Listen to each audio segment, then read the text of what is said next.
الله الرحمن الرحيم الحمد لله رب العالمين سبحان الله وبحمده سبحان الله العظيم حمدا كثيرا طيبا مباركا فيه قال الله تعالى في القرآن الكريم واعتصموا بحبل الله جميعا ولا تفرقوا صدق الله العظيم اللهم صل على محمد وعلى آل محمد كما صليت على إبراهيم وعلى آل إبراهيم إنك حميد مجيد اللهم بارك على محمد وعلى آل محمد كما باركت على إبراهيم وعلى آل إبراهيم إنك حميد مجيد نادي مزار جاي تجيد كل عام سيدي وبولايتك يا علي يا علي يا علي الصلاة والسلام عليك يا أبا عبد الله وعلى آلك وأصحابك یا ابا عبداللہ. بابا سے بلند محبت کے ساتھ درود پاک.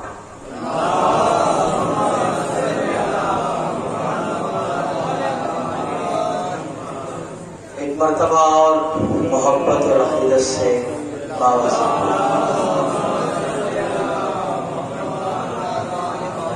اللہم صلی علی محمد وعلی آل محمد وبارک وسلم صلاۃ وسلاما علیک یا رسول اللہ یا حبیب اللہ یا نبی اللہ صلی اللہ علیہ وآلہ وسلم.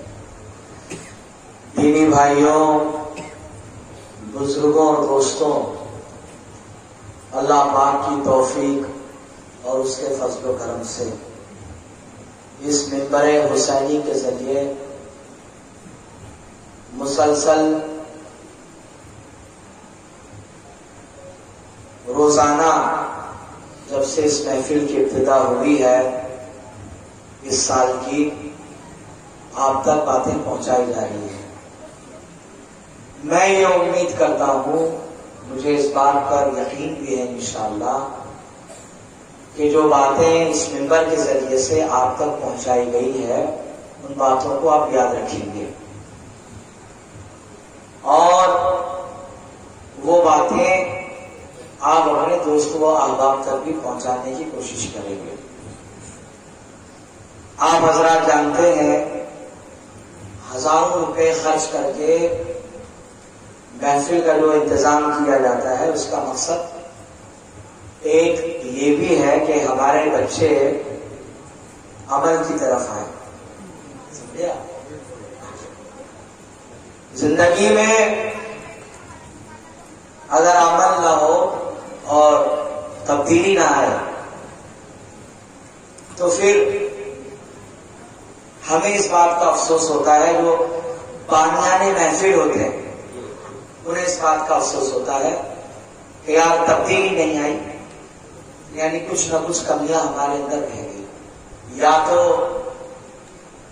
اچھے سے بات نہیں پہنچائی گئی یا پھر بات پہنچی مگر توفیقات نصیب نہیں ہوئی. ہمیں چاہیے کہ اللہ سے ہمیشہ ہدایت طلب کریں، اس لیے کہ اللہ رب العالمین فرماتا ہے کہ میرے بندو تم سب گمراہ ہو، مجھ سے ہدایت مانگو میں تمہیں ہدایت عطا فرماؤں. یہ اللہ کا فیصلہ ہے. 10 دن 20 دن یا مکمل چہلم تک یا روزانہ محفل حسین ہو اور انسان پابندی کے ساتھ سنے اور اس میں تھوڑی بھی اگر تبدیلی نہیں آئے، چاہے مرد ہو یا عورتیں ہو، تو یہ اچھی بات نہیں ہے. ہر آدمی اپنے عمل کا خود ذمہ دار ہے اور وہ اپنے عمل کے بارے میں ہی اس سے پوچھا جائے گا. لیکن محفل اگر منعقد کی جا رہی ہے تو یہ ذمہ داری ہے کہ لوگ تھوڑا سا فکر مند ہو جائیں. جیسے میں اس منبر پر بیٹھا ہوں تو اب یہ میری ذمہ داری ہے کہ میں جو باتیں میں آبزرو کروں، میں تھوڑا سا آپ کو بتاؤں کہ یہ ایسا ہے، نہیں ہونا چاہیے، ایسا بدل دیجیے، تبدیلی آئیے.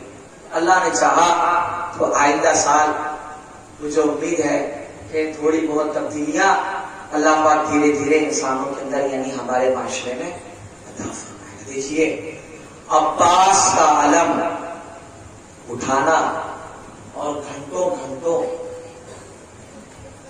اسے لے کر راستے پر چلنا یہ معمولی بات نہیں ہے. سمجھے آپ؟ اس کو فیشن مت بنائیے اللہ کے راستے اور رسم مت بنائیے. رسم ہے ہمیں نبھانی ہے، نہیں. عباس کا علم رسم و رواج کو پرووائڈ نہیں کرتا. عباس کا علم ایک پیغام دیتا ہے. اگر علم اٹھانے والا چاہے میں ہوں یا آپ ہیں یا دنیا کا کوئی بھی انسان ہو، اگر وہ علم اٹھا رہا ہے اور اس کے اندر کچھ کمیاں ہیں تو کمیاں دور ہونی بہت ضروری ہے. عباس کے علم کو اٹھانے سے پہلے ہر انسان کو جو علم اٹھانے والا اس کو سوچ لینا چاہیے کہ یہ اتنی بڑی چیز ہے اور مجھ جیسے گنہگار کے ہاتھ میں اللہ نے عطا فرمائی. یہ پہلے اپنے آپ کو اپنا اینالائسس کرے. پہلے وہ یہ دیکھ لے کہ میں کیا ہوں، میری زندگی کی صبح اور شام کیا ہے. سمجھ رہے ہیں؟ میری زندگی کی صبح اور شام اللہ سے بہتر کوئی نہیں جانتا. لیکن جو علم آدم سے چلتے چلتے رسول خدا تک پہنچے اور رسول خدا کے ذریعے علی تک آئے اور علی کے ذریعے کربلا میں عباس تک پہنچے، اور وہ علم کی شبیہ اگر آج میں اٹھا رہا ہوں تو پہلے مجھے اپنا اینالائسس کر لینا چاہیے کہ کیا میں اس لائق ہوں. رسمی طور پر نہیں. آپ یقین جانیں، میں اس منبر سے کہہ رہا ہوں، میں نے زندگی میں پہلی بار ہم جہاں محفل پڑھتے ہیں پچھلے 6 سال سے، وہاں یہ سب ہم نہیں دیکھتے اور نہ ہی نظر آتا ہے. آج عباس کی محبت کا جو ثبوت آج سنت کے اندر نوجوانوں کو میں نے دیتا ہوا دیکھا، یہ مجھے بڑی خوشی ہوئی دیکھ کر. لیکن میرے بھائیوں، کچھ اس کے آداب ہیں، کچھ اس کے طور طریقے ہیں. عباس کا علم اٹھانے والا منہ میں گوا اور گٹکا ڈالا ہو اور عباس کا علم بلند کرے، یہ شرافت کے خلاف ہے. یہ شرافت کے خلاف ہے کہ وہ نوجوان جو علمدار کا ایک شبی لے کر چل رہا اور صاحب منہ میں چبائے جا رہا ہوں، جب چاہے تھوک رہا ہوں اور بچوں سے مستی بھی کر رہا ہوں اور لبو لہجے میں اس کے ابے تبے چل بے ہٹ بے. سمجھ رہے ہیں؟ یہ اچھی بات ہے. دیکھو، میں یہ نہیں کہ یہاں جب ہم بیٹھتے ہیں تو صرف ہم فضائل نہیں پڑھ کے سنائیں گے آپ کو. کل ہم سے پوچھا اگر گیا کہ یہ سب ہو رہا تھا، تمہیں بولا کیوں نہیں؟ تو ہم کیوں پھنسے؟ سمجھ رہے ہیں؟ اصلاح ضروری ہے بھائی. میرے نوجوان دوستوں، میرے ساتھیوں، عزیزوں، جو کمیاں ہے وہ ہو گئی. آپ پھر علم اٹھیں گے نا انشاءاللہ، یا نہیں اٹھیں گے؟ اٹھنے علم. آج ہم اٹھا رہے ہیں، کل ہمارے بچے اٹھائیں گے. آج آپ اٹھا رہے ہیں، آج سے پہلے آپ کے بڑوں نے اٹھایا اس لیے آج آپ اٹھائیں. لیکن جب 10ویں کو آپ علم اٹھائیں تو اس کے چند آداب کا خیال رکھیے گا. اول تو آپ باوضو ہو جائیں. بے وضو عباس کے علم کو ہاتھ نہ لگایا اور پورا راستہ اس بات کا آپ کو ہونا چاہیے کہ یہ حسین کے بھائی کا علم ہے جس نے اپنی وفاداری کا ثبوت پیش کیا ہے کربلا، اور اس کی شبیہ میں اٹھا کر چل رہا ہوں. تو پورا راستہ چاہے آدھا گھنٹہ آپ علم اٹھائیں، آپ کے اندر ایک رقت ہونی چاہیے کہ میں جس نے اپنے بھائی کے لیے اپنے بازو کٹا دیے مگر علم کو جھکنے نہیں دیا، آج اس علم کی شبیہ میں اٹھا رہا ہوں، تو میں بھی وہ سیرت اپناؤں کہ ہمیشہ حق کو بلند کرنے کی کوشش کروں اور اپنے اخلاق کو میں بلندیوں کی طرف لے جاؤں، جیسے آج میں عباس کے علم کو بلند کروں. یہ چند نیتوں کے ساتھ، اچھے اخلاق کے ساتھ جب آپ عباس کا علم لے کر چلیں گے اور 10 لوگ آپ کو دیکھتے ہیں، اس میں اپنے بھی ہیں، پرائے بھی ہیں، کچھ کلمہ گو ہیں، کچھ کلمے کے نور سے دور ہیں. جب یہ چیزیں آپ کی دیکھیں گے اور آپ اپنے اندر ایسی ڈسپلین اور رقت آپ کے اندر اگر آ جائے عباس کا علم اٹھاتے ہوئے کہ الہی میرا احسان ہے کہ میرے گناہگار ہاتھوں میں تو نے حسین کے بھائی کا علم دے دیا. اور جب آپ میں رقت ہو، چہرے اترے ہو، مایوسی ہو اور عباس کے علم پر نظر رہے تو اللہ نے ملت اسلامیہ یہ دوسروں کی زندگی میں ایک اثر چھوڑ جاتا ہے. اور جب اثر چھوڑیں گے تو کام آئے گی وہ ساری باتیں، اور لوگ جو ہے انشاءاللہ وہ ہماری طرف بڑھیں گے. اور وہ دن دور نہیں کہ جب آج جو لوگ دور ہیں وہ دھیرے دھیرے انشاءاللہ عباس کی محبت میں وہ بھی علمدار کر جائیں گے. بس اتنی باتیں آج کے لیے کافی ہے. پولیو کے ڈوز زندگی کے لیے تو بہت کافی ہوتے ہیں، سمجھ رہے؟ زیادہ اوور ڈوز دینے سے نقصان ہو جاتا ہے. تو اتنی 2 باتیں ہیں اور اب میں اپنی بات آگے بڑھا رہا ہوں. آج جس موضوع پر میں نے بات کرنی ہے وہ مجموعی طور پر اہل بیت کے فضائل ہوں گے اور مودت کے اوپر تھوڑی سی میں بات کروں گا. مودت یعنی کیا ہے، ٹھیک ہے؟ اور انشاءاللہ جن حضرات کی شہادتوں کے حوالے سے ذہن بنا ہے اس پر بات ہوگی، کیونکہ کل 10ویں شب ہے. حسین ابن علی علیہ السلام کی زندگی کے حالات بچپن سے لے کر شہادت تک میں کوشش کروں گا کہ کچھ نئی باتیں آپ تک میں پہنچانے کی کوشش کروں، اور پھر شہادت حسین اور اس کے بعد کی جو تعزیہ داری کے بعد جو محفل ہوگی اس میں انشاءاللہ شان غریبہ کے حوالے سے جو باتیں مکمل طور پر اللہ توفیق دے کہ میں آپ تک پہنچا سکوں. خیر، اللہ ہم سب کو سمجھ کی توفیق عطا کرے. اچھا، ایک بات جو میں نے کہنی وہ یہ، بچوں کو تو میں نے سمجھا دیا، میری بہنیں بھی یہاں بیٹھی. 8 محرم کو میری بہنیں توجہ سے سننا، ریکویسٹ ہے، مہربانی ہے، اللہ کا واسطہ. حسین کی بہن زینب سے عزت کرتے ہو، عقیدت رکھتے ہو، اور جناب زہرا کی بچیوں سے محبت ہے، اللہ کا واسطہ جب عباس کے علم کو دیکھنے آنا تو کم از کم سروں پہ اتنی بڑی چادریں ڈالو کہ دوسرے کی نظر تم پہ نہ پڑے. اس لیے کہ یہی چادر کی حفاظت کے لیے عباس نے بازو کٹائے. تم ایسے آئے، تم ایسے آ رہی ہو جیسے کوئی شاپنگ سینٹر میں جانا ہے آپ کو، یا خالہ جان کے گھر تشریف لے جانے ہیں، آپ شادی میں رنگ برنگی بھڑکیلے کپڑے پہنے، سجی اور ماشاءاللہ آپ تشریف لائی. نہ چاہتے ہوئے بھی اگر کوئی آپ کو دیکھ لے تو خامخواہ دوسروں کو گناہوں میں مبتلا کر دیتے ہیں. ہاتھ میں عباس کا علم ہے، شیطان پیچھے پیچھے اور کہیں نہ کوئی ذریعہ کیوں دوسروں کو گناہوں میں مبتلا. آؤ دیکھو علم تاکہ تمہیں احساس ہو کہ یہ وہ علم ہے کہ جس نے ہماری سروں کے اوپر جو چادریں ہیں اس کی حفاظت کے لیے اپنی جانیں قربان کی ہے.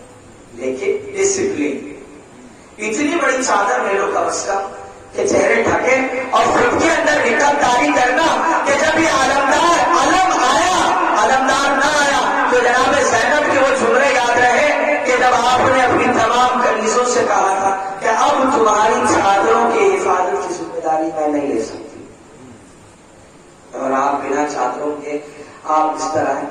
دس از ناٹ فیئر، یہ بالکل غلط بات ہے. اچھی بات ہے، تبدیل لائیے. اللہ ہم سب کو توفیق دے.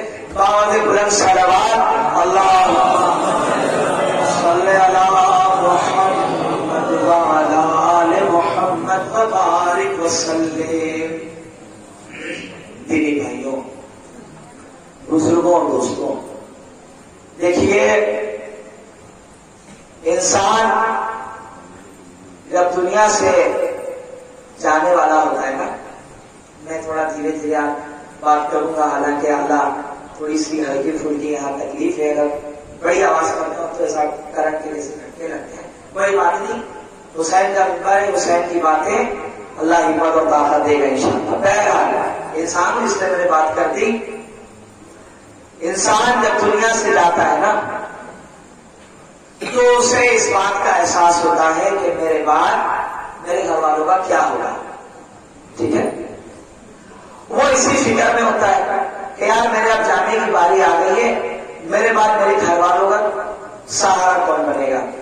جیسے ایک بہت بڑی اسکول ہے اور اس کو تعمیر کرنے میں، بنانے میں جس انسان کا سب سے بڑا رول رہا اور پرنسپل کی بھی حیثیت سے اس کو جاب بھی مل گئی، تو جب اس کی موت کا وقت آئے گا تو وہ یہ سوچے گا کہ میرے بعد اسکول کا مینجمنٹ کون سنبھالے گا؟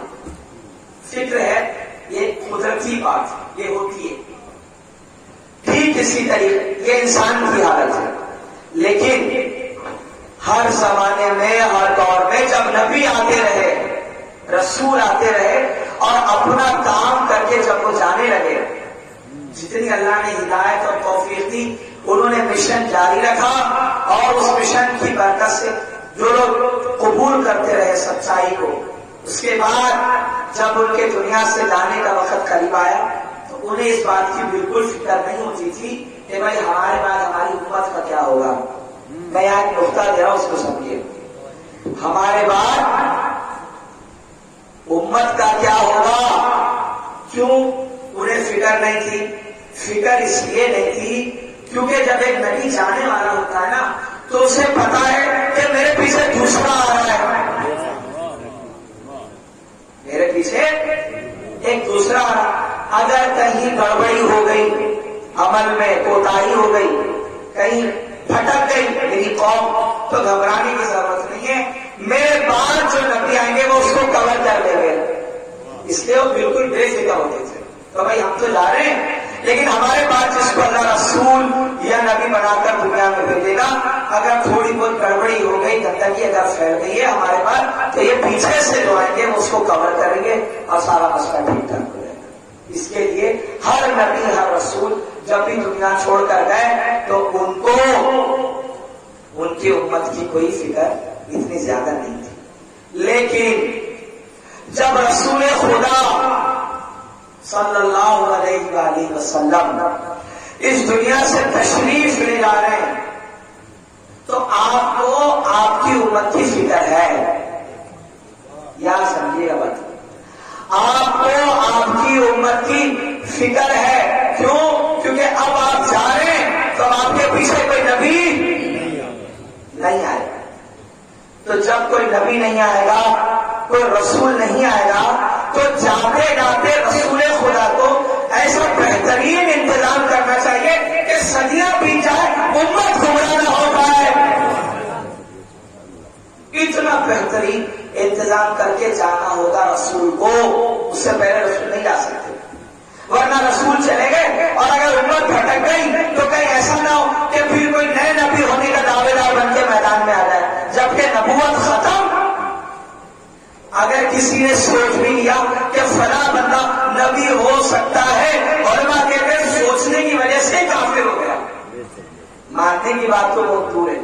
تو جب رسول خدا اس دنیا سے تشریف لے جا رہے ہیں تو امت کے لیے ایسی بہترین چیز کا انتظام کر کے جانا چاہیے رسول کو، تاکہ ان کے بعد امت گمراہ نہ ہو۔ اس کے لیے عزیزان ملت اسلامیہ رسول خدا نے وہ انتظام کیا وہ انتظام، اور امت کو جاتے جاتے وہ چیز دے کر گئے کہ فرمایا کہ یہاں رہو گے تو کبھی گمراہ نہیں ہو سکتے۔ ہر نبی، ہر رسول آئے گئے، فکر نہیں تھی کیونکہ گڑبڑی ہو جائے گی، پیچھے سے آ کے اس کو سنبھال لیا جائے گا۔ اب رسول جا رہے ہیں تو انتظام کے لیے ایسی چیز امت کو دے کر گئے اور پوری امت کے اندر یہ اعلان کر دیا ترکت فیکم امرین، دو چیزیں چھوڑ کر جا رہا ہوں امتیوں، لن تضلوا بہما، اس کو مضبوطی کے ساتھ پکڑے رہو، کتاب اللہ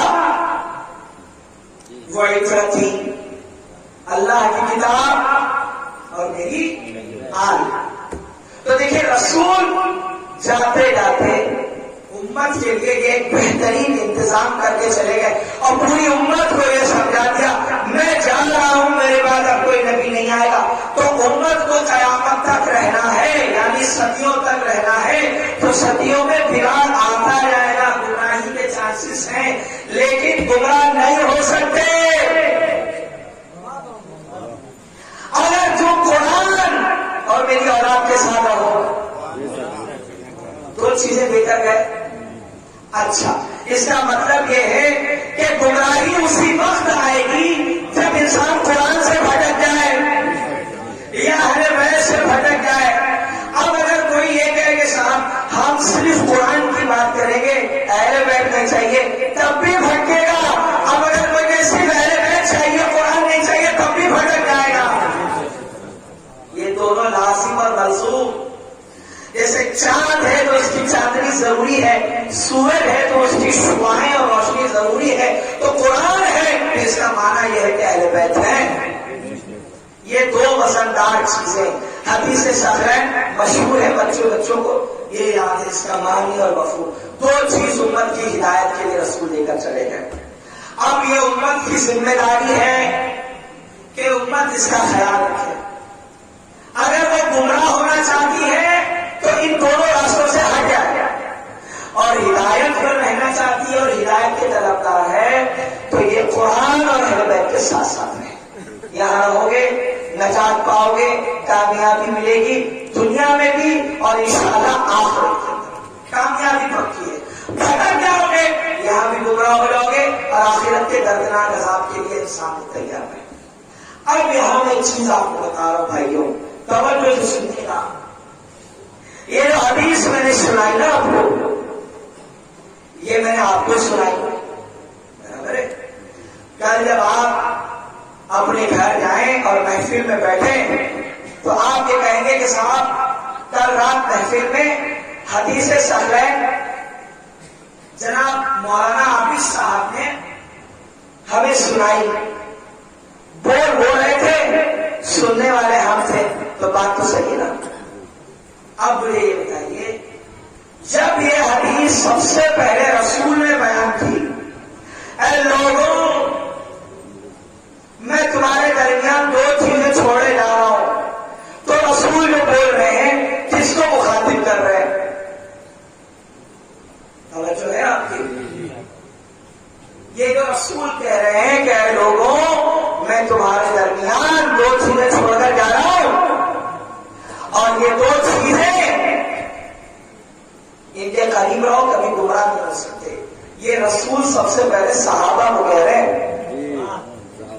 اس نقطے کو سمجھیے، رسول کائنات نے صحابہ کو بتایا، صحابہ کے ذریعے ہم تک بات آئی، لیکن یہ بات تو پکی ہے کہ قرآن اور اہل بیت کی ضرورت صحابہ کو بھی ہے، اور نجات کے لیے صحابہ کے لیے لازم ہے کہ وہ بھی قرآن اور اہل بیت کے ساتھ ساتھ رہے، کیونکہ رسول نے جو بات کہی تو سب سے پہلے صحابہ کو کہی۔ کیا ہے میرے صحابہ، مجھ پر ایمان لانے والوں، میں دو چیزیں دے جا رہا ہوں تمہارے پاس، ایک اللہ کی کتاب اور میران فضان ملت اسلامیہ، اور ان کے ذریعے سے یہ چیزیں آج ہم تک پہنچ گئی۔ اب دیکھنا یہ ہے کہ امت جو ہے رسول خدا صلی اللہ علیہ وآلہ وسلم کے اس فرمان کے اوپر اس نے کتنا عمل کیا۔ ایمانداری کی بات تو یہی ہے کہ اگر واقعی میں امت قرآن اور اہل بیت کے ساتھ رہتی تو کربلا کبھی نہیں ہوتی، عباس کے بازو کبھی نہیں کرتے، قاسم کا راستہ کبھی پامل نہیں ہوتا، زینب اپنے بچوں کو گواتی نہیں، اور نہ ہی خانواد اہل بیت کے خواتین کی چادروں کو اس طرح کے ساتھ جو ہے وہ ان پر ظلم کیا جاتا. اس کا صاف مطلب یہ ہے کہ صرف 50 سال کے ایک مختصر عرصے کے اندر لوگ اہل بیت سے پھر گئے. عزیزوں یاد رکھیے، جب جب قوم اہل بیت سے پھرے گی اس طرح کے حادثات ہوتے رہیں گے.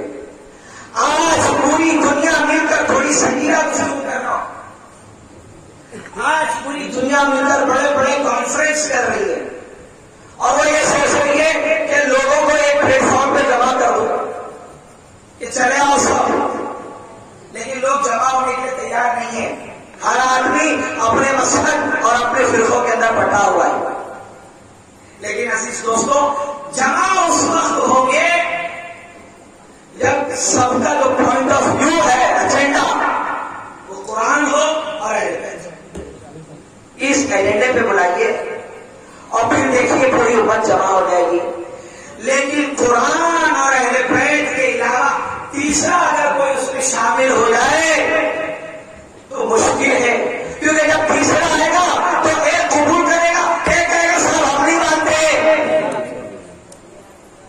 ایک کہے گا صاحب ہم نہیں مانتے، وہ کہے گا صاحب مان لیجیے، وہ کہے گا آپ مانیے، ہمیں ماننے کی ضرورت نہیں ہے. تو اللہ نے ملت اسلامیہ بس دو چیزیں، امت کی ہدایت کے لیے اور امت کی کامیابی کے لیے، اور وہ ہے اہل بیت. اسی لیے رسول خدا صلی اللہ علیہ وسلم نے یہ تعلیم دیا، کہا کہ اے لوگوں، تم اپنے بچوں کو 3 چیزیں سکھاؤ. یہ رسول کائنات کا فرمان ہے اور پوری امت کے مسلمانوں کو مخاطب کر کے سرکار فرماتے صرف 3 چیزیں ہیں جو ہر باپ کو اور ہر ماں کو اپنی اولاد کو سکھانا ہے. پہلی، سرکار فرماتے قرآن سکھاؤ. قرآن نبی کا فرمان ہے، سکھاؤ اپنے بچوں کو. دوسری چیز رسول فرماتے میری محبت. قرآن، رسول کی محبت، یہ سکھاؤ. اور تیسری چیز اللہ کے نبی نے فرمایا کہ تیسری چیز جو ہر ماں کو، ہر باپ کو سکھانی ہے وہ یہ میری اہل بیت کی محبت. یعنی اگر باپ بنے ہو، اللہ نے اولاد دی ہے، تو تم اپنے بچوں کو اسکول میں، نرسری میں، KG میں، کالج میں، ٹیوشن کلاسز کے اندر بعد میں داخل کر کے ان کو دنیاوی تعلیم دینا. پہلے یہ سکھاؤ قرآن، نبی کی محبت اور رسول کی محبت. یہ 3 چیزیں لازم ہیں. یہ رسول خدا صلی اللہ علیہ وآلہ وسلم کا فرمان ہے. اور جو یہ محبت سکھائے گا، کیونکہ یہی تو نجات ہے، اسی میں کامیابی ہے. اور اللہ اکبر، اللہ اکبر. یہ چند روایات جو میں نے کوٹ کی، ممکن ہے کہ یہ باتیں آپ سن چکے ہوں، لیکن حصول برکت کے لیے سنیے اور عمل کی نیت کے ساتھ سنیے کہ آپ صلی اللہ علیہ وسلم نے فضائل اہل بیت کے حوالے سے ایک بات یہ صاف طور پر بیان کر دی کہ زمین پر جو اہل بیت ہے وہ اللہ کی جانب سے حجت اور دلیل ہے. ہاں، زمین پر اللہ کی نشانی ہے اہل بیت، زمین پر حجت ہے اہل بیت. یعنی اگر اہل بیت نہ ہو تو اللہ کی معرفت سمجھنا مشکل ہو جائے گا. اللہ کی توحید اور اس کی معرفت کو سمجھنا یہ مشکل ہے، اور یہ معرفت اور توحید سمجھائیں گے کون؟ اہل بیت. اسی لیے آپ صلی اللہ علیہ وسلم نے فرمایا کہ آسمانوں کی خوبصورتی اس کے ستاروں کی وجہ سے. آسمان میں اگر ستارے نہ ہو تو آپ کہیں گے یار ایک اچھا عجیب منظر دیکھ رہے ہیں. اگر ستارے جگمگانے لگ جائیں تو آپ کہیں گے کتنا حسین منظر ہے. تو آپ صلی اللہ علیہ وسلم فرماتے ہیں آسمان کی خوبصورتی اس کے ستاروں کی وجہ سے، اس کے امان کی وجہ سے، اور زمین کی خوبصورتی میری عمل کی وجہ سے. اس کا معنی یہ ہے کہ ستارے جب تک آسمان میں ہیں آسمان صحیح سلامت ہے. جب وہ جھڑے تو آسمان ختم. ٹھیک اسی طریقے سے زمین سے اگر اہل بیت ختم تو زمین کی بربادی شروع. اسی لیے اللہ نے کسی اور کے آل کی حفاظت کی ذمہ داری نہیں لی سوائے محمد رسول اللہ کے. قرآن کی حفاظت کی ذمہ داری لی اور ساتھ ساتھ اہل بیت کی بھی حفاظت کی بھی ذمہ داری لی. تو یہ دونوں ساتھ ساتھ رہیں گے اور ان کی آل ہمیشہ ساتھ ساتھ رہے گی. ارکان ملت اسلامیہ رسول خدا صلی اللہ علیہ وآلہ وسلم کے فرامین کو جب ہم پڑھتے ہیں جس میں اہل بیت کی تاکید کی گئی ہے محبت کی, تو آپ سوچئے رسول اللہ کو خود خوش ہو رہے, خود اس بات پر خوش ہو کر امتیوں کو نصیحت کر رہے ہیں. کیا آقا فرماتے ہیں کہ اے میرے امتیوں, تم کتنے خوش نصیب ہو کہ تمہارے افضل حصے میں یعنی تمہارے درمیان میں محمد ہوں, اور تمہاری اس امت کا جو آخری حصہ ہوگا اس میں بھی محمد ہوں گے. یہ میں محمد ابن عبداللہ رسول اعظم اور اس امت کے جو آخری محمد ہے وہ امام المہدی. تو یہ امت کی سب سے بڑی خوش نصیبی ہے کہ وقت کا امام حضرت عیسیٰ علیہ السلام جس کے پیچھے حالت نماز میں کھڑا ہو وہ اہل بیت ہے, وہ اہل بیت ہے. تو اس سے آپ اندازہ لگا سکتے ہیں کہ زمین کے اوپر کتنی بڑی نعمت ہے اہل بیت کی. اور اللہ کا احسان ہے کہ اللہ رب العالمین نے یہ نعمت ہمیں نصیب فرمائی. اس پر ہم اللہ کا جتنا چاہے شکر ادا کریں کم ہے, جتنا چاہے شکر ادا کریں کم. یہ نسبتیں ہیں, اس کا ہمیشہ خیال رکھیے گا. جو انسان نسبتوں کا خیال نہ رکھے اسے ہمیشہ برکتوں سے دور کر دیا جاتا ہے. البرکت مع اکابرکم, برکت تمہارے بڑوں کے ساتھ ہے. ہمارے بڑے کون ہیں؟ اہل بیت. اور اہل بیت کے ساتھ رہو, برکت تمہارا مقدر. اس سے دنیا ظاہر سی باتیں نہ ہو سکتی. ارکان ملت اسلامیہ نسبت اہل بیت بہت بڑی بات ہے. تو نسبت کا جو خیال رکھے گا تو اس کا فائدہ یہ ہوگا کہ اگر کنکر ہے تو اس نسبت کی برکت سے اللہ رب العالمین اس کو ہیرا بنا دے. سمجھ رہے ہیں؟ اوقات بڑھ جاتی ہے. ارکان ملت اسلامیہ کاغذ دکھا, اپنے کاغذ ایک معمولی سا کاغذ ہے, آپ اسے بے وجہ چھو سکتے ہیں, لیکن اگر آپ نے اس میں قرآنی آیات لکھ دی اور آپ اسے بے وجہ چھوڑ نہیں سکتے, تو کاغذ کی جو عزت بڑھ گئی وہ قرآن سے نسبت کی وجہ سے بڑھ گئی. ٹھیک اسی طریقے سے عزیزوں, دینی بھائیوں, جو رابطی ہوتی ہے جس میں ہم نماز پڑھتے مسجد میں, یہ مسجد میں بھی لگی ہے اور اس طرح خانے میں بھی لگی ہوئی ہے. تو جس مسجد میں لگی ہے رابطیاں وہاں آپ چپل پہن کر نہیں جا سکتے, وہاں سر سبا کر سبحان ربی الاعلیٰ کہیں گے نسبت کی وجہ سے. اور جہاں وہ سجا خانے میں لگی ہو وہاں چپل پہن کر جائیں گے تاکہ پیروں کے اندر جو ہے گندگی نہ لگے. تو ارکان ملت اسلامی یہ ساری چیزیں نسبتیں ہیں, یہ کنکروں کو ہیرا بنا دے. اور آج اللہ کے فضل و کرم سے ہماری زندگی میں اگر تھوڑا بہت جو نکھار آپ دیکھ رہے ہیں وہ صرف اہل بیت کی نسبتوں کی وجہ سے. جی ہاں, ایک چھوٹی سی مثال دے کر میں اپنی بات آگے بڑھا رہا ہوں. دودھ جو ہوتا ہے نا جسے ہم پیتے ہیں, عام طور پر اس کے اندر پانی ملا دیا جاتا ہے, ٹھیک ہے. تو میرے بھائی یہ جو دودھ ہے ایک دن اس کا اور پانی کے درمیان آپس میں بحث و مباحثہ اور مناظرہ ہوا. تو دودھ نے کہا کہ اے پانی تیری کیا حیثیت اور تیری کیا اوقات, نہ تو تیرے کوئی اچھا کام ہے, نہ تو تیرا کوئی رنگ روپ ہے, اور نہ ہی تجھے لوگ کوئی اہمیت اور عزت دیتے ہیں. تو مجھے دیکھ, میں دودھ ہوں, رنگ روپ میرا اچھا, اس میں اللہ نے صحت بھی رکھی ہے اور لوگ مجھے اچھے دام دے کر خریدتے تھے. جب یہ بحث و مباحثے شروع ہوئے تو پانی نے کہا کہ بات تیری بالکل صحیح ہے, بات تیری بالکل صحیح ہے کہ میری کوئی حیثیت نہیں, کوئی رنگ روپ نہیں, اور نہ مجھے لوگ کوئی خریدتے ہیں اچھی قیمت دے کر, تیری بڑی اچھی قیمت ہے. لیکن ہاں ایک چیز میرے اندر ہے, میں وفادار ہوں.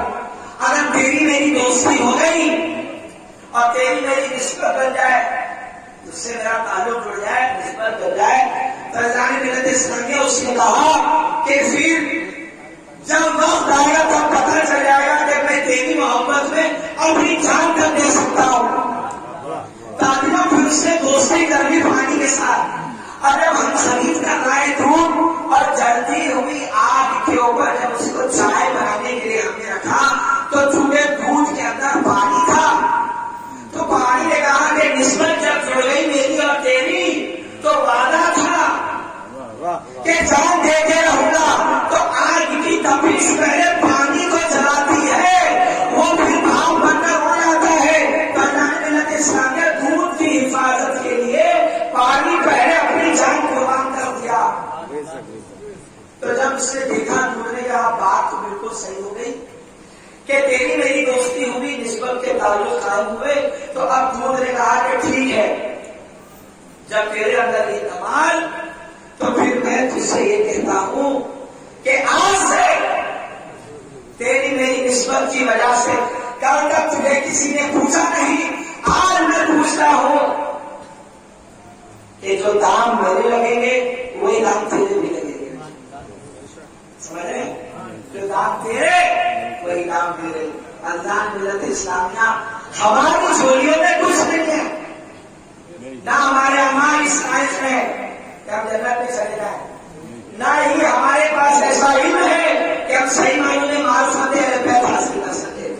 لیکن جو اہل بیت کی جو محبت اور نسبت اللہ کے فضل و کرم سے قائم ہے، اس نسبت کی برکت سے ہمیں اس بات کا ضرور انشاءاللہ یقین ہے کہ اللہ تعالیٰ ان نسبتوں کی برکتیں ہمیں عطا فرمائے. اس سے بڑی اور کیا نعمت چاہیے میرے بھائی؟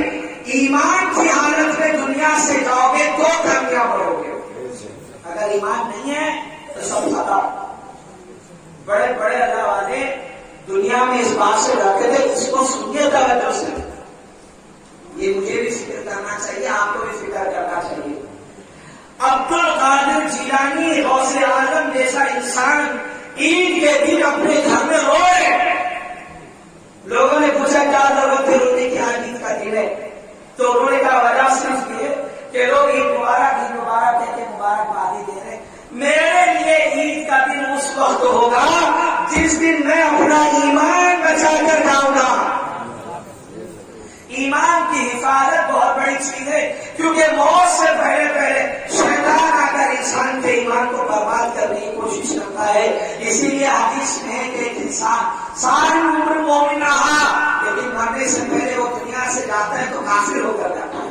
لیکن قربان جائے رسول خدا صلی اللہ علیہ وسلم پر ہمارے ایمان کی ذکر کے لیے ایک فارمولا رسول اللہ نے دیا اور کہا میرے امتیوں گھبرانا نہیں، اپنے سینے میں محبت اہل بیت جو داخل کر لے. سرکار فرماتے بغیر توبہ کیے دنیا سے نہیں جائے گا، اس حال میں جائے گا کہ ایمان سلامت رہے گا.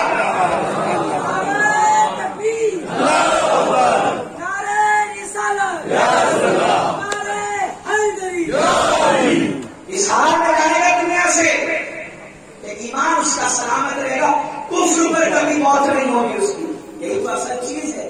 انسان ساری زندگی نمازیں پڑھتے رہے، محفلیں کرتے رہے اور اللہ نہ کرے خدا نہ خواستہ کچھ عمل میں کوتاہی کی وجہ سے نفرت ہو گئی، سارے معاملے بگڑ جائیں گے. مگر عزیزان ملت اسلامیہ اہل بیت کی نسبتیں انسان کو ایمان کی سلامتی کی ضمانت دیتی تھی. اللہ اکبر. اور آپ صلی اللہ علیہ وسلم نے فرمایا کہ جو میری اولاد کی محبت میں دنیا سے گیا، مر گیا، تو سرکار فرماتے مرا نہیں. آپ لوگوں کی نصیب وہ مرا نہیں. سرکار فرماتے موت تمہارے بدن گھومی، مگر سرکار فرماتے جب دنیا سے گیا شہید ہو کر گیا. شہادت کے مقام اور مرتبے پر اللہ کریم اس کو فائز فرما دیتا ہے. شہادت کس کو نہیں پسند؟ شہادت ایسی قیمتی چیز ہے کہ فرمایا گیا کہ شہید کے اللہ سارے گناہ معاف کر دیتا ہے. ہر گناہ معاف. خون کا پہلا قطرہ زمین پر گرتے ہی اللہ سارے گناہ معاف کرتا ہے. لیکن یہ نعمت اگر پانا ہے آج کی تاریخ میں ایک وظیفہ ہے، محبت اہل بیت دلوں میں رہے گی،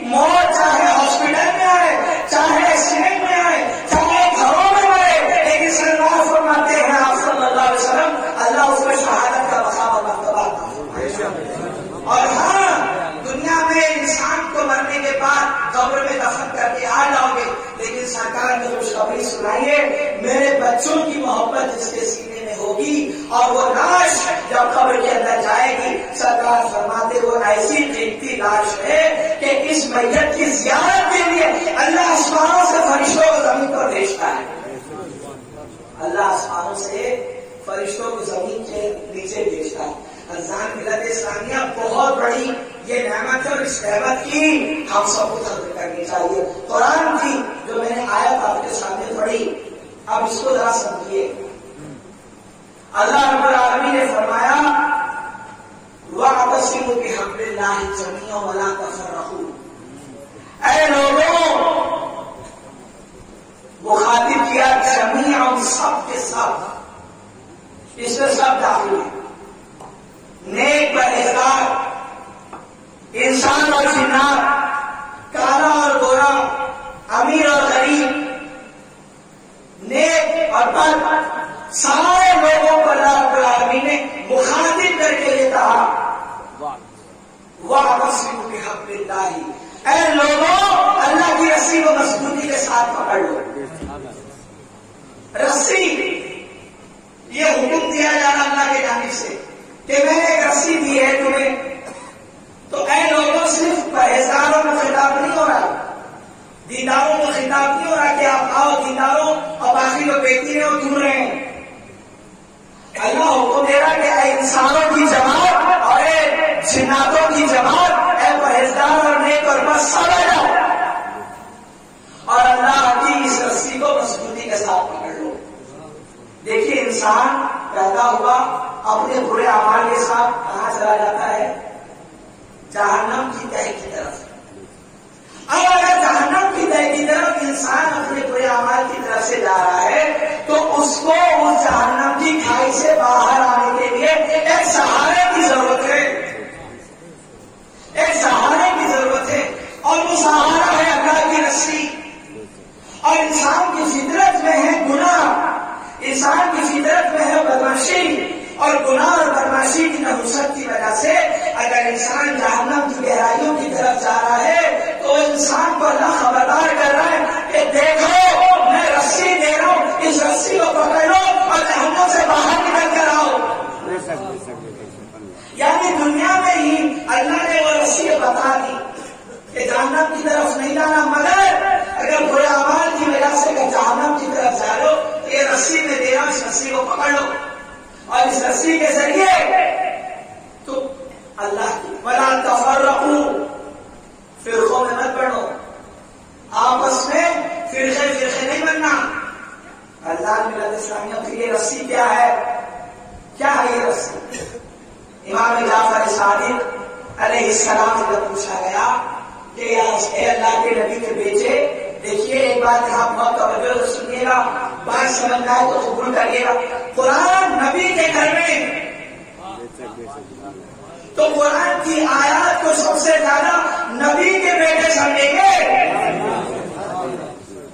یہ نقطہ ذہن میں رکھیے گا۔ قرآن رسول پر نازل ہو رہا ہے تو قرآنی آیات کی تفسیر کو بھی رسول کی اولاد زیادہ سمجھے گی، تو یہ رسول کی اولاد سے تفسیریں آئے وہ زیادہ اعتبار ہے اس کا بنسبت وہ تفسیروں کے جو بعد میں لوگ بیان کریں۔ افضلیت اہمیت رسول خدا کی اولادوں کو دی جائے گی، کیونکہ اللہ کے نبی نے فرمایا قرآن اور اہل بیت ہمیشہ ساتھ ساتھ رہیں گے۔ تو جب جعفر صادق علیہ السلام سے پوچھا گیا اللہ کی رسی یعنی کیا، تو آپ نے کہا اللہ کی رسی سے مراد علی ہے، فاطمہ ہے، حسن ہے، حسین ہے، اور کہا سن اولاد حسین اللہ کی رسی، اولاد حسن اللہ کی رسی۔ تو پوری دنیا انسانیت کو پتا چل گیا کہ اگر گمراہی سے باہر آنا ہے تو رب نے جو رسی دی ہے اسے پکڑ لو، پکڑو گے بچ جاؤ گے، نہیں پکڑو گے ولا تفرقوا، فرقوں میں نہیں بٹنا۔ آج جو دنیا میں فرقے ہیں جو اہل بیت چھوڑنے کی وجہ سے ہیں،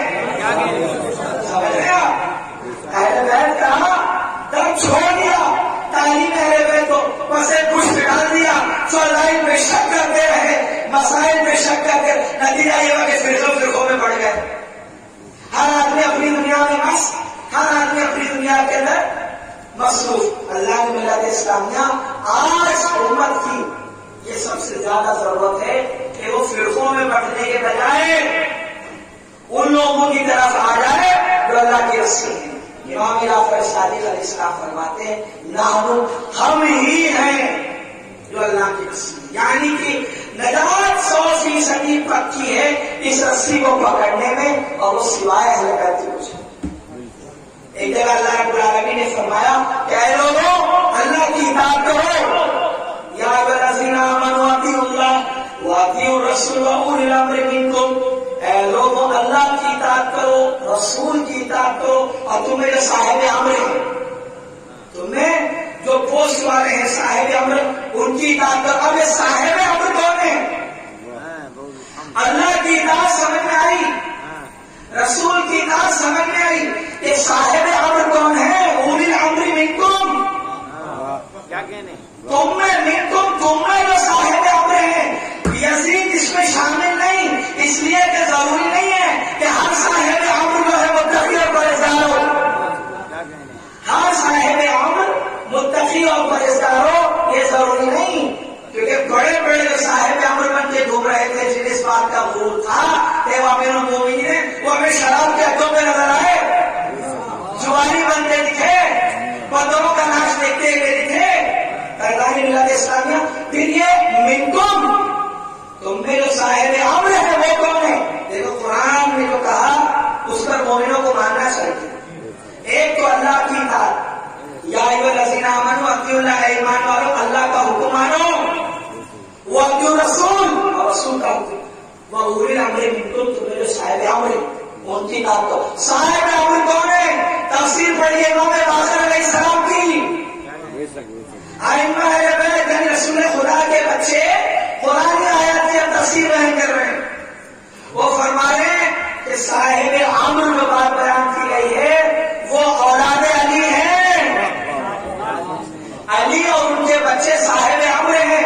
تو جو صاحب امر ہو اس کا معنی یہ ہے کہ حسین صاحب امر ہیں، اس کا معنی یہ ہے کہ حسن صاحب امر ہیں. تو جب یہ صاحب امر ہوئے تو صاحب امر کی مخالفت کفر ہے، صاحب امر کی مخالفت کفر ہے. تو حسین جیسے صاحب امر کی مخالفت کر کے حاکم شام کا بیٹا اب مومن نہیں رہا. تو جو لوگ یزید کو صرف فاسق بول کر بچاتے بکری گلی سے نکال رہے اور اس کے کفر پہ شک کر رہے وہ یہ جان لے کہ یہ صاحب امر کا مخالف تھا. صاحب امر کی مخالفت کرنا اور ان پہ ظلم کرنا کفر ہوا. اللہ نے ملت اسلامیہ قرآن کی آیات کو آپ بیٹھ کے روشنی کے اندر سمجھیے.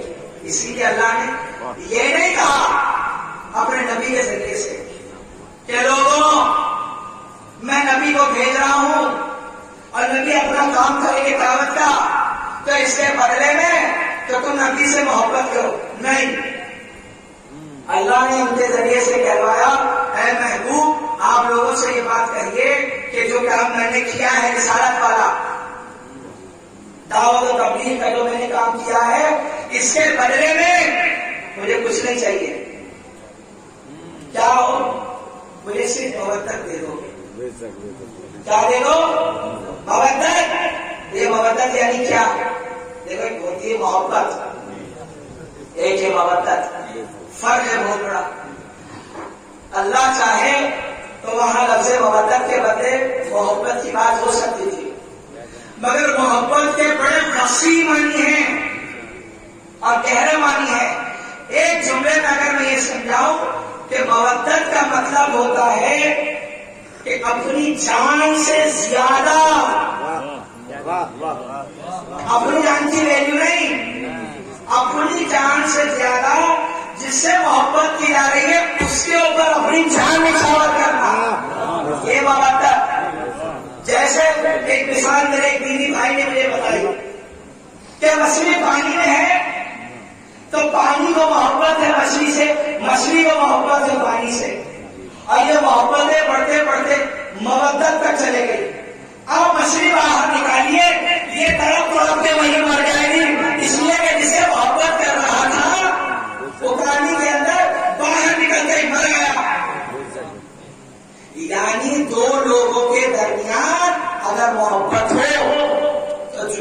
بعد بھی وہ لوگ رہ سکتے ہیں آپس میں. یہ دو بھائیوں کے درمیان محبت ہے. ایک بھائی ہندوستان میں رہ گیا اور ایک بھائی چلا گیا کینیڈا، لیکن دونوں میں محبت ختم نہیں ہوئی.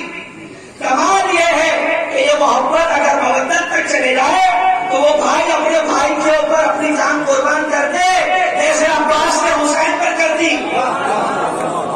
مودت کی زندہ مثالیں اگر دیکھنی ہے تو آپ کو نظر آئے گی صرف کربلا کے اندر. یہ مقام نینوا میں جو زندہ مثالیں آپ دیکھیں گے مودت کی آپ کو کہیں پر نظر نہیں آئے گی. اپنی جان نچھاور کرنے کا جو سلیقہ اور جو ہنر اور توفیق جو اہل بیت نے اور ان کے اصحاب نے ان کے دوستوں نے حسین پر کیا، اصل چیز یہی مودت ہے. اور رسول یہی سمجھا ہے مودت مودت. لیکن مودت کا مطلب امت نے رسول خدا کی اولاد کے ساتھ کیا کیا وہ سب جان گئے. یہ محبت نہیں ہوئی، مودت بھی نہیں ہوئی.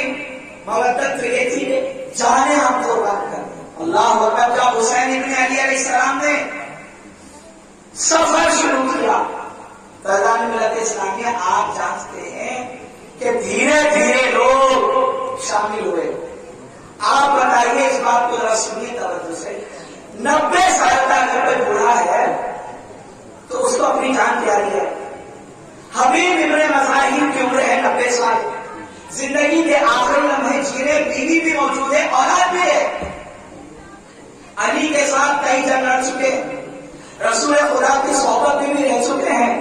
فیضان ملت اسلامیہ بہت سی جگہ لڑی، اپنا کمال بھی دکھایا. اگر چاہتے تو بڑھاپے کی زندگی کے آخری لمحوں میں اپنی جان کو سیو کر کر گھر میں بیٹھ جاتے.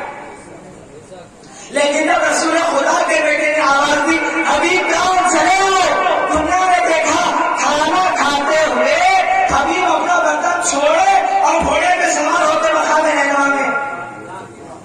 جبکہ حبیب جانتے کہ یہاں آ تو گیا لوٹ کے بھی نہ ہوگا. یہ محبت کہ ایک بوڑھا آدمی حسین کی ایک آواز پر جان قربان کرنے آ جائے، یہ ہے محبت. آپ دیکھیے عباس پر، میں نے بات کی تھی جناب عباس پر. اللہ نے ام البنین کو اولادیں دی. ایک اکیلے عباس نہیں تھے جنہوں نے حسین پر اپنی جان ماں قربان کی. عباس کے 3 بھائی اور ہیں. ایک ہے جعفر، ایک ہے عبداللہ اور ایک کا نام ہے عثمان. یہ تینوں بیٹے ہیں ام البنین کے. عباس ملا کے 4. اب ان چاروں بھائیوں نے میدان کربلا میں اپنے بھائی حسین پر مودت کا اظہار کر کے جانے تھی. اور ایک دفعہ عزیزان ملت اسلامیہ یہاں میں ایک مثال کے ذریعے بتاؤں کہ شمر جو تھا بہت دور کے رشتے میں ام البنین کے خاندان سے وہ ملتا تھا. عباس علیہ السلام کے جو والدہ محترمہ ہے ام البنین، ان کے خاندان کے دور کے رشتے میں انہیں سے رشتے رکھتے دور دور کے، تو شمر کا ایک رشتہ رکھتا تھا. تو رشتے میں شمر کی ام البنین لگتی تھی بہن. تو یہ ہو گئے بھانجے. تو جہاد سے پہلے اس نے امان نامہ دیا اور کہا کہ ابن زیاد کو خط لکھو کے نا حسین کے لشکر میں میرے بھانجے ہیں، ایک ہے عباس، عثمان، جعفر اور عبداللہ. میں نہیں چاہتا کہ ایک جنگ میں مارے جائیں، اس لیے ان کے امان لے لو. امان نامہ لکھ کے دیا گیا کہ بھائی امان ہے. شمر نے آواز لگائی خیمے کے باہر آ کر علاقے کی اجازت مل کے چلے آؤ. کیا بات ہے؟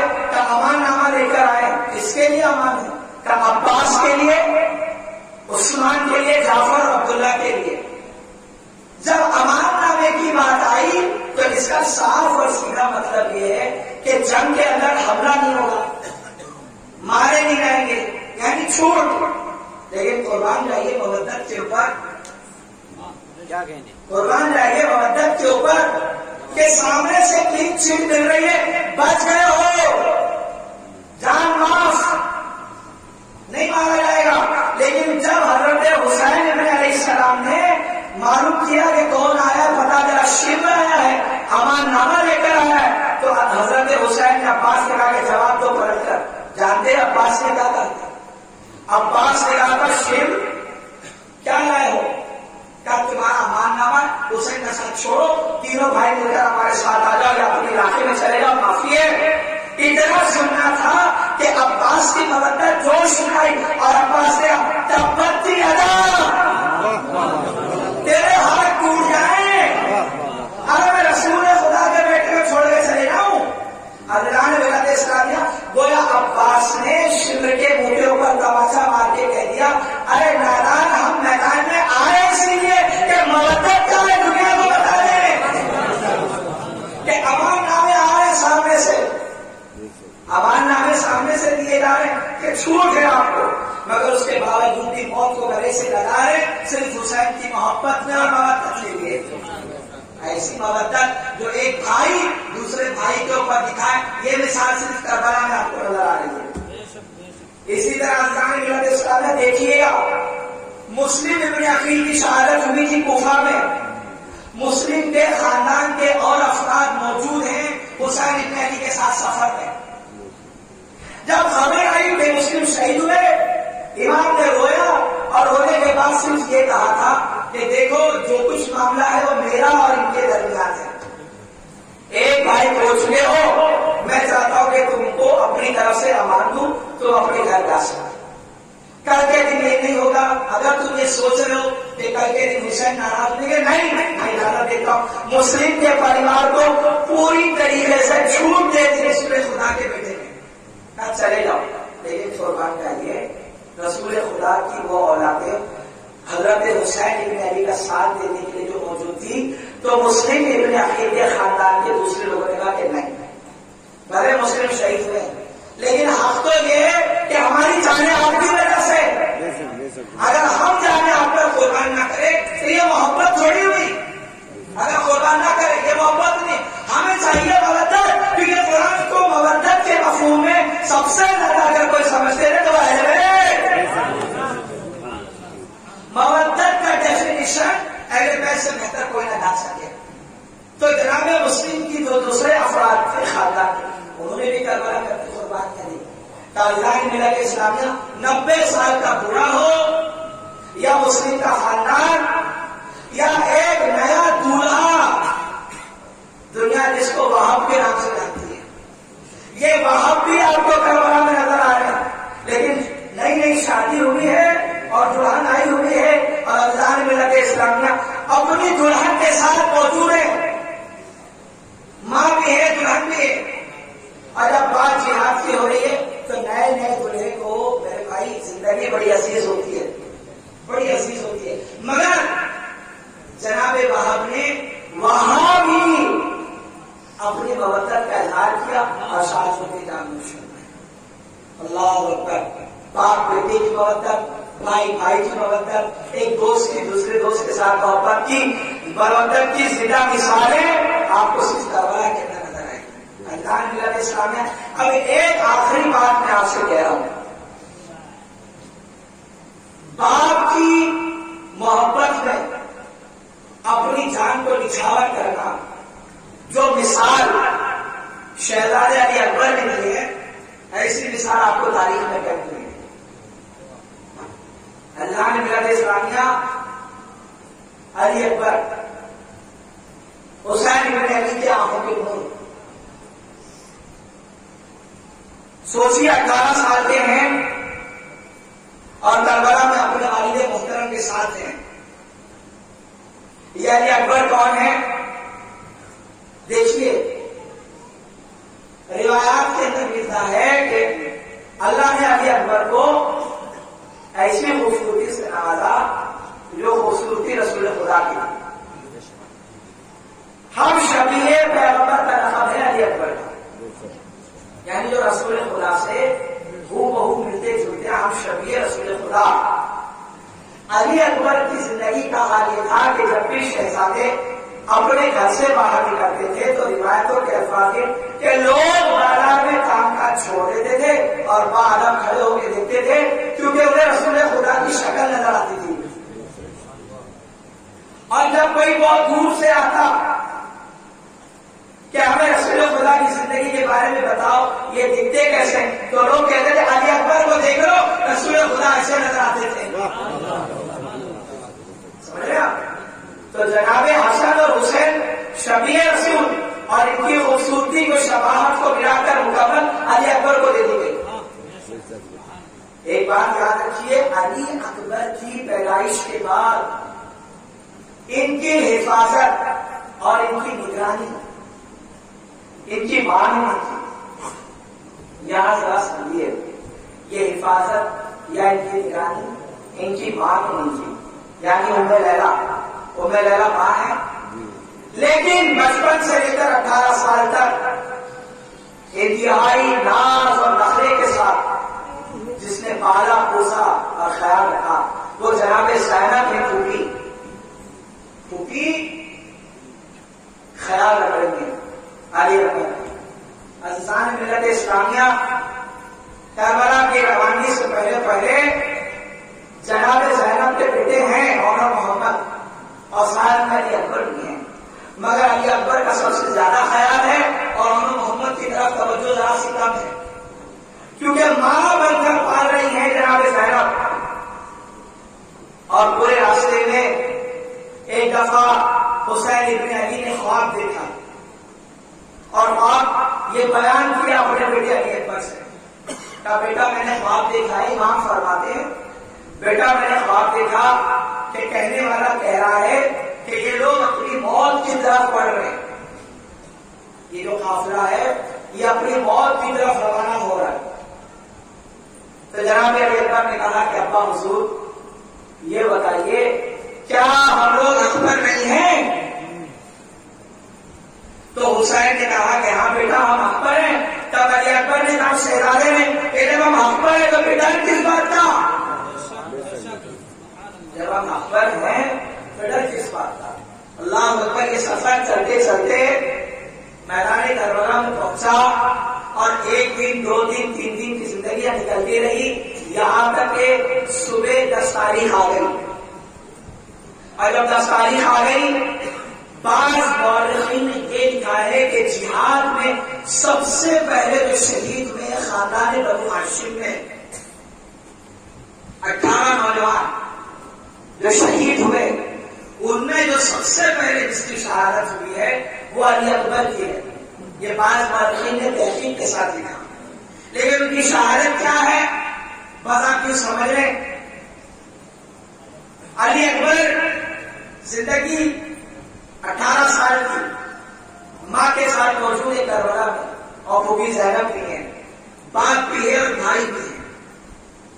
جب وقت جہاد آیا تو جناب علی اکبر نے ایک دفعہ اپنے ابا سے کہا مولا اجازت دیجیے کہ میں ابھی میدان میں آؤں. امام نے جب دیکھا کہ اجازت لینے والا کوئی اور نہیں، ان کا جوان 18 سال کا بیٹا ہے، تو امام کی آنکھوں میں آنسو آ گئے. ایک باپ کی آنکھوں میں آنسو آنا اور وہ بھی 18 سال کے جوان کو دیکھ کر جو موت کی طرف جانے کی تمنا کر رہا ہو، تو آپ سوچ سکتے ہیں کہ باپ کے اوپر کیا بیتی ہوگی. عزیزان ملت اسلامیہ، حسین نے کہا بیٹا اس کی اجازت نہیں، تم خیمے میں چلے جاؤ. جناب علی اکبر خیمے میں آئے، بار بار اجازت لیتے تھے مگر اجازت نہیں ملتی. میں یہ سمجھتا ہوں کہ امام کو اجازت اس لیے نہیں دے رہے تھے کیونکہ امام کہیں نہ کہیں یہ سوچتے ہوں گے کہ اگر علی اکبر شہید ہوئے تو گویا جب علی اکبر شہید ہوں گے تو گویا ہم شبیہ رسول شہید ہو رہے ہیں، یعنی رسول خدا کی جو ہم شبی ہے وہ شہادت ہو جائے. اجازت نہیں دیتے تھے امام. لیکن جب تقدیر میں وقت طے ہو گیا اور وقت شہادت قریب ہوا تو عزیزان ملت اسلامیہ امام نے کہا بیٹا اب اجازت ہے، جاؤ جہاد کی تیاری کرو. تاریخ بتاتی ہے کہ حسین نے کہا بیٹا جہاد میں جانے سے پہلے جا کر اپنی اماں ام لیلا سے آخری بار ملاقات کر لو. جناب علی اکبر اب خیمے میں آئے، کہا اماں اجازت مل گئی جہاد کی، اب میں جا رہا ہوں. اللہ اکبر.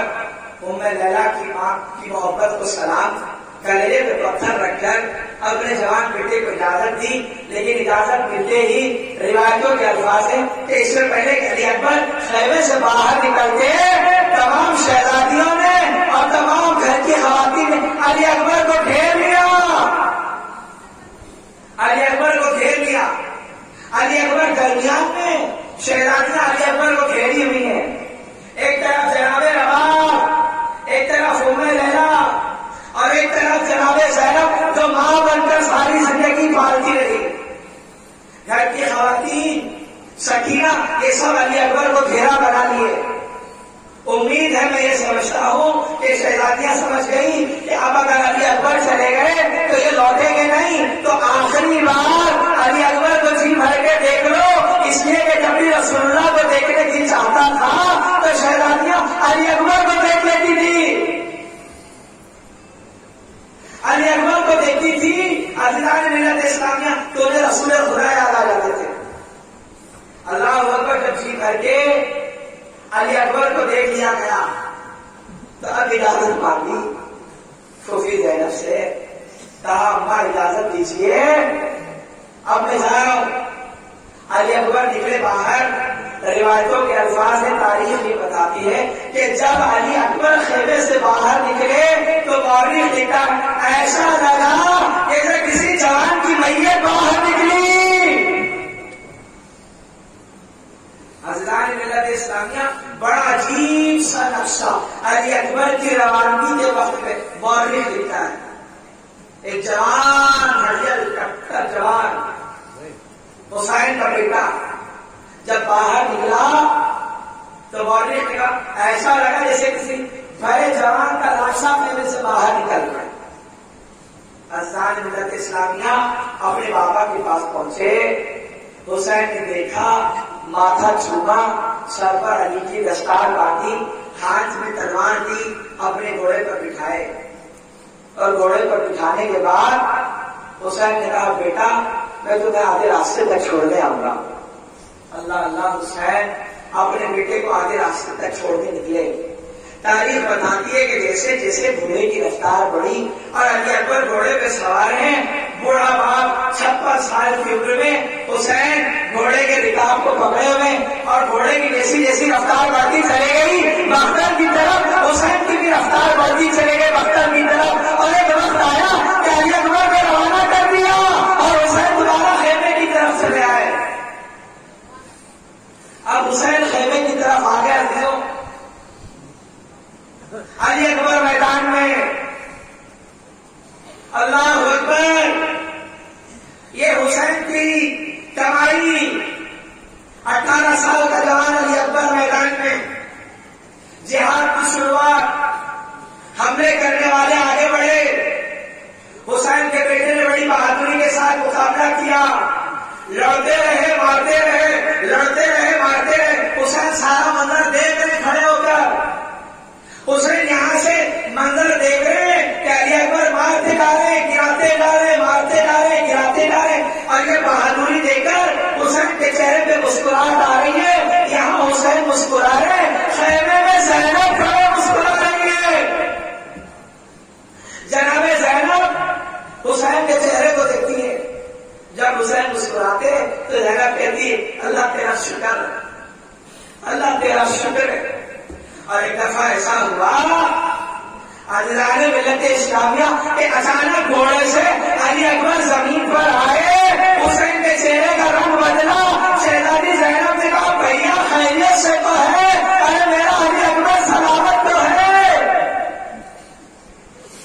عزیزوں حسین نے کہا نہیں شہزادی علی اکبر ٹھیک ہے، بس وہ گھوڑے سے اتر گئے اس لیے کہ سامنے سے جتنے آ رہے سب پہلوان ہیں، پھر علی اکبر پیاسا ہے.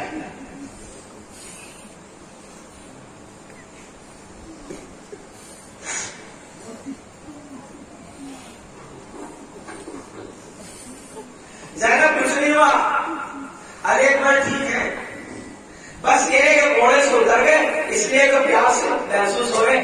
تاریخ بتاتی ایک دفعہ بابا کے پاس آئے، کہا بابا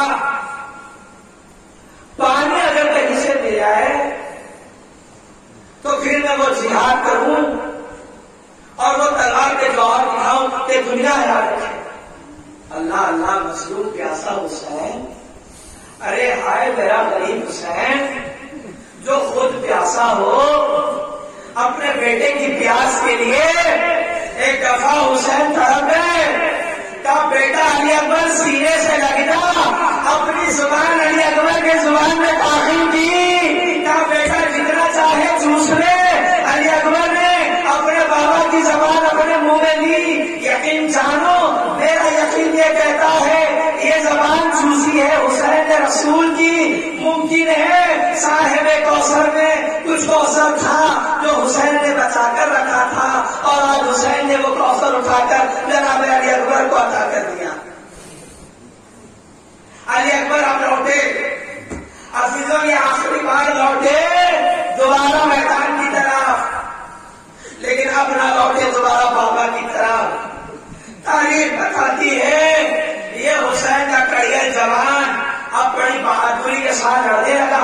اب اچانک جو طاقت لشکر کے سپاہیوں نے دیکھا تو حیران ہو گئے کہ اچانک اتنی بہادری کہاں سے آ گئی کہ جو آ رہے علی اکبر مار ڈال رہے, جو آتا ہے علی اکبر گھائل کر دیے جا رہے.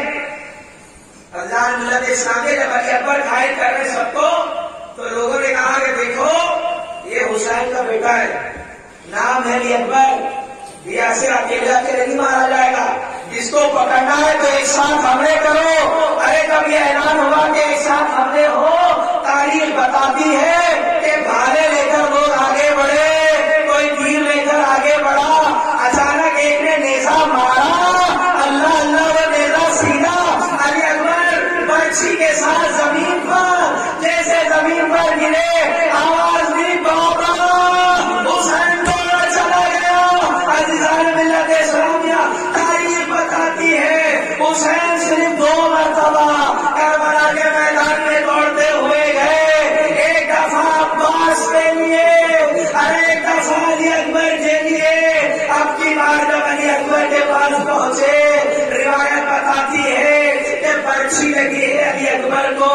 علی اکبر زمین پر حسین کے سر کے بعد 56 سال کی عمر میں سفید تھے, لیکن جب بیٹے کی میت ہاتھ میں لی اور اپنے ہاتھ سے جب برچھی نکالی علی اکبر کی روح جب جسم سے جدا ہوئی, تاریخ بتاتی ہے کہ حسین کی آنکھوں کے سامنے ارے اندھیرا چھا گیا.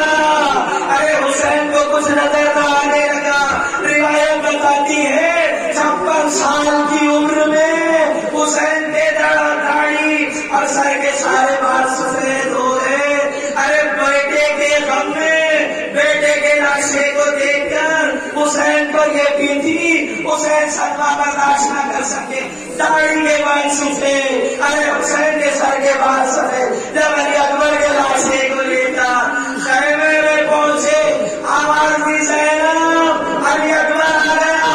زینب جو محمد کے لاشے میں نہ تڑپی, علی اکبر کے لاشے کو دیکھ کر خیمے سے باہر, ارے میرا علی اکبر, ارے وہاں محمد, وہاں علی اکبر, ارے میرے آنکھوں کے نور, ارے میرے دل کے سرور, ارے میرا علی اکبر. عزیزان ملت اسلامیہ شہزادیاں کہتی ہے ارے ایک طرف علی اکبر کا لاشا اور دوسری طرف حسین کے سر کے بال سفید. ارے ہم پہچان نہ سکے کہ یہ حسین کا کوئی اور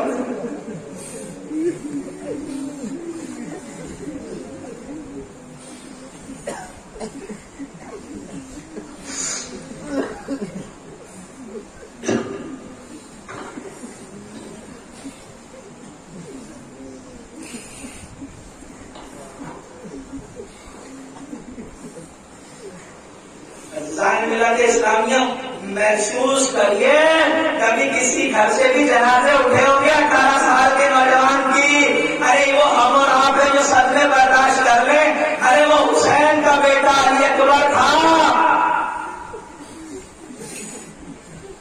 جسے ام لیلا نے جنم دیا. زینب ماں بن کر پالتی رہی ساری زندگی. مجھے تو نہیں معلوم کہ لیلا نے کیا کہا, تاریخ میں ایسی کوئی بات ملتی نہیں, مگر عزیزوں جوان بیٹے کی میت جب ماں کے سامنے ہو اور سینے میں برچھی مار دی گئی ہو تو ہم سوچ سکتے ماں کے بیٹے نے کیا بھی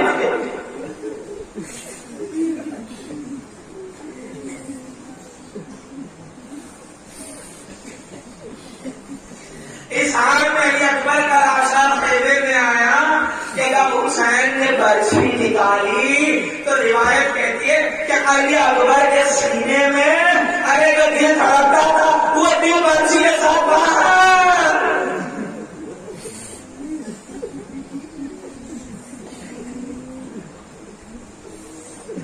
عزیزوں یہ علی اکبر کے اوپر جو حملہ ہوا یہ وہی حملہ تھا جو احد میں حملہ پہ کیا گیا.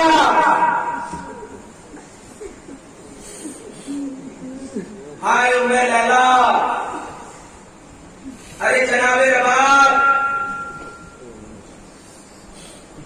آپ کے صبر کو سلام.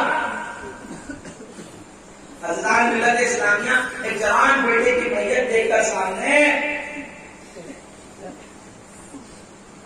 گھر والوں کے اوپر کیا گزری ہم اس کا اندازہ نہیں لگا سکتے.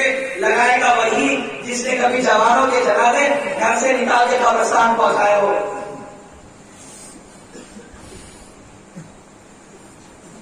اللہ اللہ حسین میرا امام، ایسا صدمہ میرے امام نے لے لیا. عزیزوں تاریخ بتاتی ہے کہ چند لمحوں کے لیے کچھ دیر کے لیے حسین کے نظروں کے سامنے سے روشنی ختم ہو گئی. حسین کو کچھ نظر نہیں آتا تھا سامنے. یہ وہ ڈپریشن اور یہ تکلیف کی وہ سنگین حالت ہوتی ہے جب باپ اپنے بیٹے کی میت کا ذمہ لیتا ہے. اور بالوں کو سفید ہو جانا یہ اس بات کی دلیل ہے کہ اسی وقت اسی جگہ حسین نے اتنا بڑا صدمہ لے لیا. خاندان ملت اسلامیہ یہ درد حسین اگر حیات ہوتے تو زندگی بھر کبھی نہ بھولتے.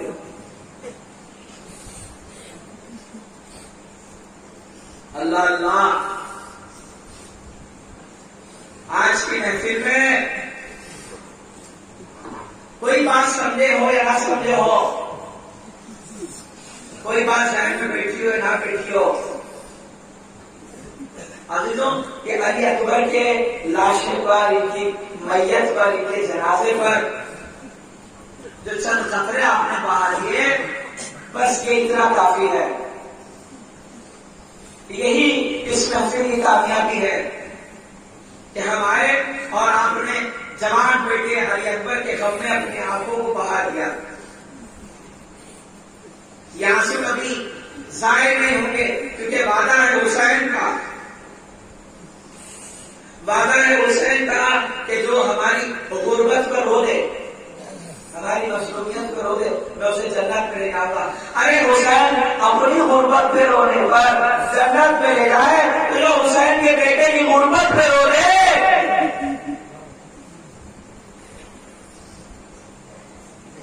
تو حسین اسے ضرور جنت میں لے جائے. عزیزوں محفل تمام اللہ آپ کے آنسو کو قبول کرے. میری مائیں اور بہنیں جو غم حسین میں جن کی آنکھیں بہ گئی، اللہ ان کی آنکھیں سلامت رکھ اور ان کے جوانوں کی حفاظت کر، ان کے بچے صحیح سلامت رہے، ان کی عمروں میں برکت ہو. کبھی کسی ماں کے سامنے جوانوں کے لاشیں نہ اٹھے میرے مولا.